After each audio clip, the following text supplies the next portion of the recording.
So guys, good afternoon. Bali, andito ako ngayon sa Don Quijote Supermarket dito sa Japan. At ngayon ay Tuesday, September 16. Yan. Kasama ko sina Commander at ang mga Kolokoys, pero nandun iniwan ko muna sila saglit doon para mabilis kami makapamalengke.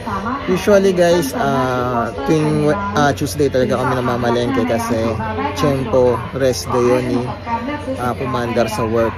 Yan, nakakaalis kami sama-sama. Isa pang reason bakit maganda mamalengke sa hapon, paggabi, kasi guys dito sa Japan pagka ganito mga oras from 6 PM to 8 PM isa nire-ready na nila yung mga hanggaku kung tawagin, no? Yung mga discounted foods.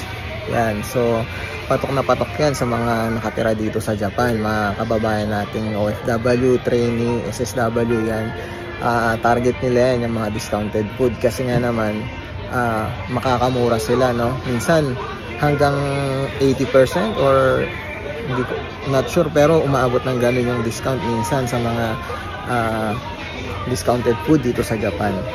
Para sa mga store owner kasi, di ba, kesa nga naman na masira yung mga paninda nila, no, lalo na yung mga pagkain ganyan, edi ibabaan na lang nila yung presyo, no, lagyan nila ng discount para kesa matapon or masira, edi mabili pa ng mga tao.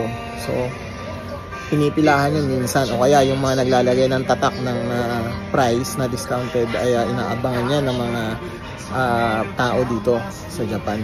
Lalo na ngayon guys, dito sa Japan sobrang tataas na ng presyo ng mga bilihin, no? Sabay-sabay nagsitaasan, kaya naman talaga yung iba dumidiskarte na rin, no? Para mabuhay lang sila araw-araw. Naalala ko pa unang dating ko dito sa Japan, year 2010, nung training ako, ang mumura pa ng bilihin nun, tsaka wala pa yatang tax nun. Ngayon grabe, tumaas ang tax, tumaas ang presyo ng bilihin, lahat.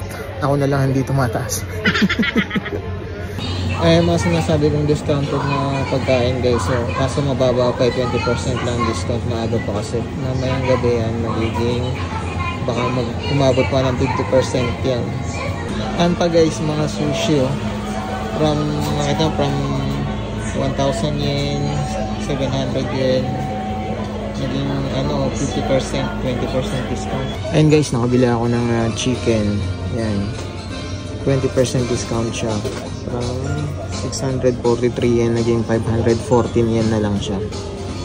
And guys, tapos na ako mamili. Ayan ang mga napamili ko. May tinapay, mayroong mga karne, pagkain. Yan. Sa bagay, lahat naman yan pagkain. May pizza. Yan, merong mugicha or barley tea. Yan. So, yan lang napamili ko dito. Yan. So, magbabayad na ako guys. So, ano nga bang reason bakit binablog ko to guys, no? Gusto ko lang ipakita sa inyo guys na dito sa Japan ay syempre, pag sinabing Japan, akala natin, no, ang unlad na ng pamumuhay, mayaman na, ganyan, no? So, may mga nakaka-misinterpret na akala nakakaluwag kami, no? So, dito sa Japan, kagaya ng iba nating kababayan, yan, siya dumidiskarte rin kami, no? So pinapakita ko yung mga price ng bilihin, no? Chumechempo rin kami ng mga discounted items, yan. So ayun guys, pinapakita ko na sa inyo na dito sa Japan is parang normal lang din, no? Kaibahan nga lang isa, may source kami ng income dito kasi nga may trabaho kami, no? So pero pagdating sa gastusin, sa paggastos pang araw-araw na pamumuhay, eh walang pinakaiba sa Pinas. So gumagastos din kami dito at same lang din. So hindi pa kami mayaman, hindi pa kami milyonaryo. Yan. So same lang din ang mga expenses, no? Yan guys, yun lang guys, at sana ay yan, na nakarelate kayo sa aking vlog na to about dito sa aking pamamalengke dito sa Japan. Yan lang guys, maraming salamat muli sa panonood at sa suporta. Ito lang ang aking vlog for today. See you again next time. Sayonara.